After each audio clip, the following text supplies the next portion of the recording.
प्रिय दर्शकों, जय माता दी।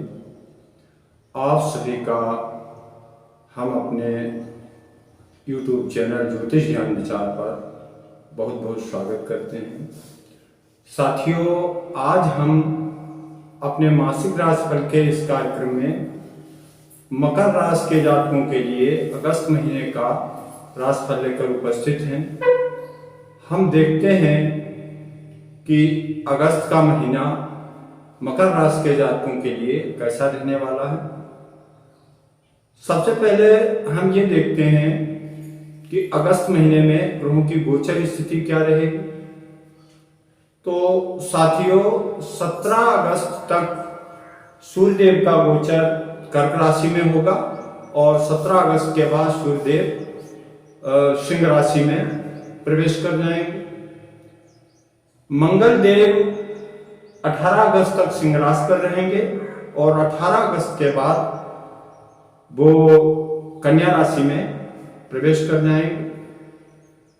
बुध देव का पूरे महीने सिंह राशि पर गोचर होगा और बुध देव 23 अगस्त से बकरी हो जाएंगे। देवगुरु बृहस्पति का गोचर मेष राशि पर हो रहा है, साथ में राहु देव विराजमान है। शुक्र का गोचर 7 अगस्त तक सिंह राशि पर रहेगा और 7 अगस्त के बाद वो कर्क राशि में आ जाएंगे, क्योंकि शुक्रदेव बकरी गति से गोचर कर रहे हैं। शनि देव का गोचर कुंभ राशि पर होगा और केतु देव का गोचर तुला राशि पर अगस्त महीने में हो रहा है। ये ग्रहों की गोचर स्थिति है। आप लोग अंत तक हमारा वीडियो देखें। हम एक एक भाव के बारे में आपको बताने का प्रयास करते हैं। तो साथियों, सबसे पहले हम देखते हैं प्रथम भाव। कुंडली में जो लग्न होता है, स्वास्थ्य का विचार वहां से किया जाता है। मकर राशि के जातकों की कुंडली में शनि देव प्रथम भाव के स्वामी हैं, साथ ही वो द्वितीय भाव के भी स्वामी हैं। तो साथियों, शनि देव अपनी ही राशि कुंभ पर इस समय गोचर कर रहे हैं और बकरी है। लग्नेश या राशि के स्वामी का स्वक्षेत्रीय होना स्वास्थ्य के लिए अच्छा संकेत है। तो हम कह सकते हैं कि अगस्त के महीने में मकर राशि के जातकों का स्वास्थ्य लगभग ठीक रहेगा, क्योंकि शनि देव धन भाव के भी स्वामी हैं और स्वक्षेत्रीय होकर धन भाव में विराजमान है। ये स्थिति धन के लिए अच्छी है। ऐसा लग रहा है कि अगस्त के महीने में मकर राशि के जातकों को लाभ होगा और उनके बैंक बैलेंस में वृद्धि होगी। परिवार में हंसी खुशी का वातावरण रहेगा और सभी लोगों में, परिवार के सभी सदस्यों में प्रेम और स्नेह दिखाई देगा। तृतीय भाव के स्वामी आपकी कुंडली में बन रहे हैं देवगुरु बृहस्पति, जो अगस्त महीने में मेष राशि पर गोचर कर रहे हैं। साथियों, देवगुरु बृहस्पति के साथ राहु का गोचर हो रहा है। यह गुरु चांडाल योग बन रहा है, लेकिन अब देवगुरु बृहस्पति और राहु के बीच धीरे धीरे अंतराल बढ़ रहा है, इसलिए गुरु चांडाल दोष का प्रभाव लगभग समाप्त हो रहा है और देवगुरु बृहस्पति राहु के प्रभाव से मुक्त हो रहे हैं। तो ये तृतीय भाव के स्वामी होकर सुख भाव में है, तो आपको अपने छोटे भाई बहनों से सुख प्राप्त होगा, उनका सहयोग मिलेगा, आपके पराक्रम में वृद्धि होगी। मकर राशि के जातकों को अगस्त के महीने में अध्यात्म की तरफ रुझान हो सकता है। पराविज्ञान विषय में रुचि बढ़ सकती है और कुछ गूढ़ विद्या प्राप्त करने का प्रयत्न वो कर सकते हैं। देवगुरु बृहस्पति की सप्तम दृष्टि दसम भाव पर पड़ रही है, जहां केतु देव जो हैं वो पहले से ही विराजमान हैं और केतु देव देवगुरु बृहस्पति की राशि पर उचके होते हैं तो बृहस्पति के साथ केतु मिलकर के शुभ प्रभाव ही देते हैं। दसम भाव राज दरबार का होता है, तो ऐसे जातक जो नौकरी प्राप्त करने का प्रयास कर रहे हैं उन्हें सफलता मिलने के चांस बन रहे हैं। जो जातक नौकरी कर रहे हैं उन्हें अपने सहकर्मियों से पूर्ण सहयोग प्राप्त होगा और उनके कार्य की प्रशंसा की जाएगी। उनके लिए मनचाहे स्थानांतरण के योग भी बन रहे हैं, क्योंकि देवगुरु बृहस्पति की दृष्टि द्वादश भाव में पड़ रही है, तो यात्राओं का योग बनेगा। इसमें कुछ यात्राएं धार्मिक भी हो सकती हैं और कुछ अनचाही यात्राएं भी हो सकती हैं। यदि मकर राशि का कोई जातक विदेश से कारोबार व्यापार कर रहा है तो इस समय उसको विदेश से लाभ होने की स्थिति दिखाई दे रही है। तो देवगुरु बृहस्पति के आशीर्वाद से बाहरी लोगों से उसे लाभ प्राप्त होगा। अब आगे देखते हैं चतुर्थ भाव। तो चतुर्थ भाव में मेष राशि पड़ेगी और उसके स्वामी मंगल देव हैं, जो एकादश भाव के भी स्वामी हैं। मंगल देव 18 अगस्त तक सिंह राशि पर अष्टम भाव में गोचर कर रहे हैं। तो 18 अगस्त तक मकर राशि के जातकों को भूमि भवन और वाहन संबंधी कार्यों में समस्याएं दिखाई दे रही हैं। वाहन दुर्घटना का योग भी बन रहा है, इसलिए आपको 18 अगस्त तक सावधान रहना चाहिए।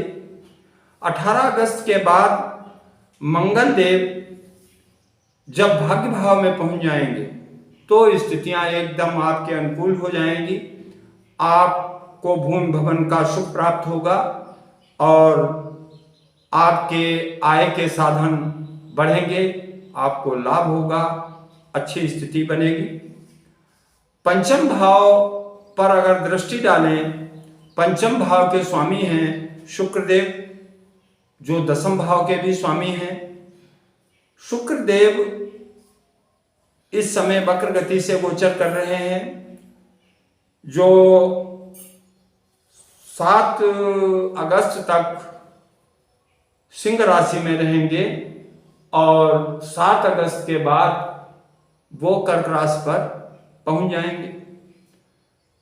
तो साथियों, पंचम भाव का स्वामी अष्टम में 7 अगस्त तक शुक्रदेव जो रहेंगे, ये समय आपकी संतान के लिए पीड़ादायक हो सकता है। आपके प्रेम जीवन में समस्याएं आ सकती हैं, आपके बच्चों की पढ़ाई में व्यवधान आ सकता है, या जो जातक विद्या अध्ययन कर रहे हैं उनके लिए अगस्त महीने का पहला सप्ताह थोड़ा कठिन दिखाई दे रहा है। लेकिन जब शुक्रदेव सप्तम भाव में कर्क राशि पर आ जाएंगे और लग्न पर उनकी पूर्ण दृष्टि होगी तो ये समय अनुकूल हो जाएगा। क्योंकि शुक्रदेव पंचम भाव के स्वामी हैं, पंचम भाव प्रेम का होता है, तो ऐसे जातक जिनका अभी तक विवाह नहीं हुआ उन्हें उनका प्रेम मिल सकता है।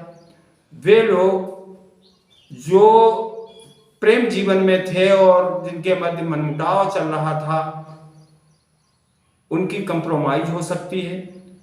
मतलब 7 अगस्त के बाद मकर राशि के जातकों के लिए प्रेम जीवन अच्छा रहने वाला है और विद्यार्थियों के लिए भी 7 अगस्त के बाद का समय अनुकूल दिखाई दे रहा है। अब बात करते हैं सप्तम भाव की। सप्तम भाव के स्वामी चंद्रमा हैं, जो 2.25 दिन में राशि परिवर्तन करते हैं और साथ ही 17 अगस्त तक सूर्य देव का गोचर भी सप्तम भाव में हो रहा है। चंद्रमा मन के कारक हैं और सूर्य अग्नि तत्व से संबंधित ग्रह है। सप्तम भाव पत्नी का होता है तो साथियों 17 अगस्त तक आपके दाम्पत्य जीवन में थोड़ी कटुता दिखाई दे सकती है। आपस में मिसअंडरस्टैंडिंग की पोजीशन बन सकती है, जिससे आपका दाम्पत्य जीवन तनावपूर्ण हो सकता है। आपको धैर्य रखना होगा और अपने जीवन साथी की मनः स्थिति को समझना पड़ेगा। कारोबार में भी 17 अगस्त तक थोड़ी समस्याएं दिखाई दे रही हैं, परंतु 17 अगस्त के बाद जब सूर्यदेव का गोचर अपनी ही राशि सिंह पर होगा, तब सारी स्थितियां अनुकूल हो जाएंगी और आपका दाम्पत्य जीवन खुशहाल होगा। आपके कारोबार में वृद्धि शुरू हो जाएगी और इस तरह अगस्त का जो अगस्त का महीना है उसके उत्तरार्ध में स्थितियां आपके अनुकूल दिखाई दे रही हैं। लाभ स्थान के स्वामी मंगल देव के बारे में हम बता ही चुके हैं कि वो थोड़ा कमजोर स्थिति में है, अष्टम भाव में है और वहाँ पर मंगल देव जो हैं वो 18 अगस्त तक रहने वाले हैं। तो 18 अगस्त तक आप लोग अपनी योजनाओं को स्थगित रखें तो ज़्यादा बेहतर है। 18 अगस्त के बाद आपकी योजनाएं सफल होंगी और आपको लाभ प्राप्त होगा। अब मित्रों उपाय की बात करते हैं। क्योंकि मकर राशि और कुंभ राशि और मीन राशि, ये 3 राशियां साढ़साती शनि के प्रभाव में हैं। साथ ही मकर राशि के जातकों को मंगल देव सुखेश होकर अष्टम में गोचर कर रहे हैं। तो साथियों आपके लिए मंगल देव को प्रसन्न करना आवश्यक दिखाई दे रहा है। आप मंगल देव की प्रसन्नता के लिए हनुमान जी की आराधना करें, हनुमान चालीसा का पाठ करें, सुंदरकांड का पाठ करें और मंगलवार को गेहूं गुड़ लेकर के बंदरों को खिलाएं तो निश्चित ही आपके कष्टों का निवारण होगा, आपका कल्याण होगा। इसी के साथ हम अपना वीडियो पूरा करते हैं, फिर मिलेंगे। जय माता दी।